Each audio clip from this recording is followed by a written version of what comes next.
हाय hello hello.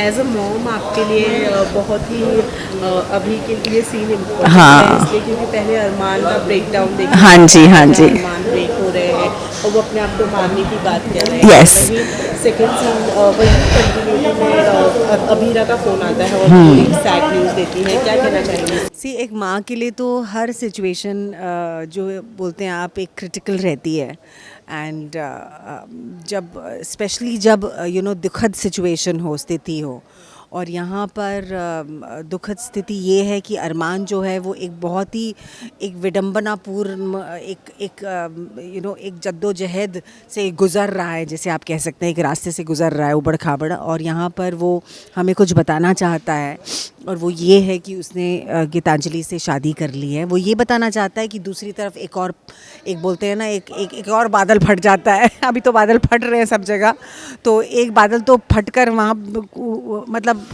अभी फटा ही नहीं था कि दूसरा भी फट गया है, और वहाँ दूसरी तरफ हमें खबर मिलती है कि अंशुमन जी जो है अब नहीं रहे।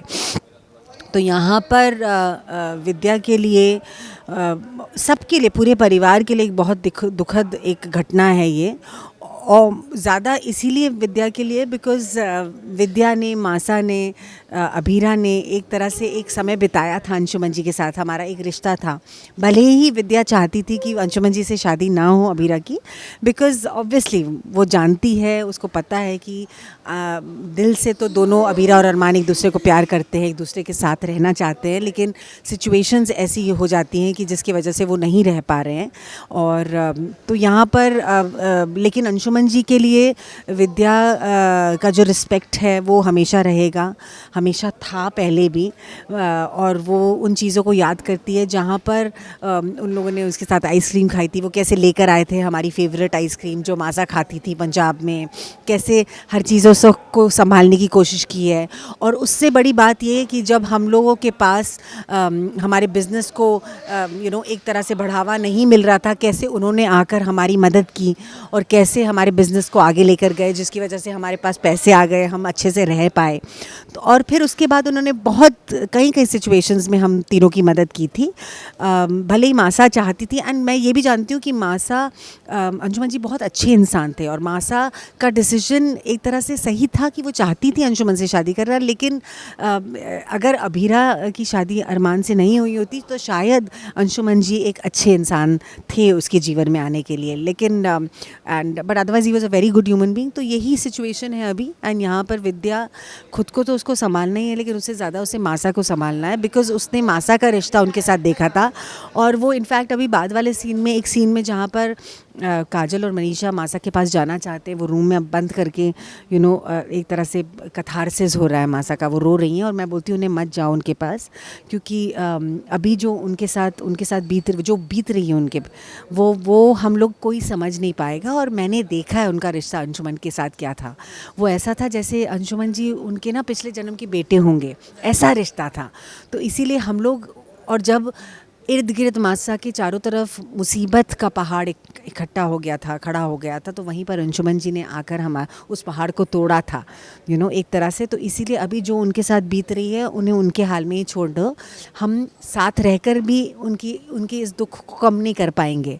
जब चारों तरफ अंधेरा था तो वो एक दिया बन के आए थे हमारे घर में, तो इसीलिए तो ये सिचुएशन है। और यहाँ पर अरमान अपनी जो सिचुएशन है, अपना जो पहाड़ है, वो बताना को जा ही रहा होता है कि ये एक और पहाड़ आ जाता है रास्ते में हमारे। तो अभी यही है कि कैसे चीज़ों को डील करेंगे। और अभीरा के साथ क्योंकि आप लोगों ने इतना टाइम बिताया है, अभीरा मोदार हाउस में आने से हाँ इनकार कर रही है, एंड उसका भी जायज़ है, सारी चीज़ें उसके लिए भी सही हैं कि जब मेरा अरमान के साथ रिश्ता ही नहीं है तो मैं कैसे आऊँ उधर, क्योंकि अगर मैं आऊँगी तो और चीज़ें बिगड़ेंगी।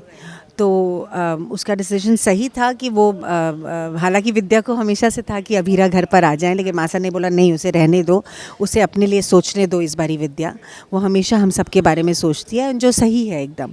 लेकिन अभी अरमान बोलता है कि मुझे अभीरा के पास जाना होगा, तो विद्या बोलती हाँ जा बेटा जा, बिकॉज़ हमें पता है कि उसको इस समय ज़रूरत है अरमान की, और चाहे वो मुँह से बोले या दिखाए, लेकिन दिल में उसके अरमान ही बसा हुआ है। So that's how it is. ये रिश्ता is known for its twist and turn, Yes. Twist and turn, Yes. उसके बाद क्या कहना चाहेंगे फैंस को, क्या रिस्पॉन्सेस? ट्विस्ट एंड टर्न का तो ये है कि हमेशा यहाँ पर ट्विस्ट एंड टर्न्स बहुत जल्दी जल्दी आ जाते हैं, and which is good because हमें ड्रामा तो क्रिएट करना ही है ना, this is the drama. And अगर ये ड्रामा, ये ट्विस्ट एंड टर्न्स नहीं आएंगे तो हमारी ऑडियंसेस को और मज़ा नहीं आएगा.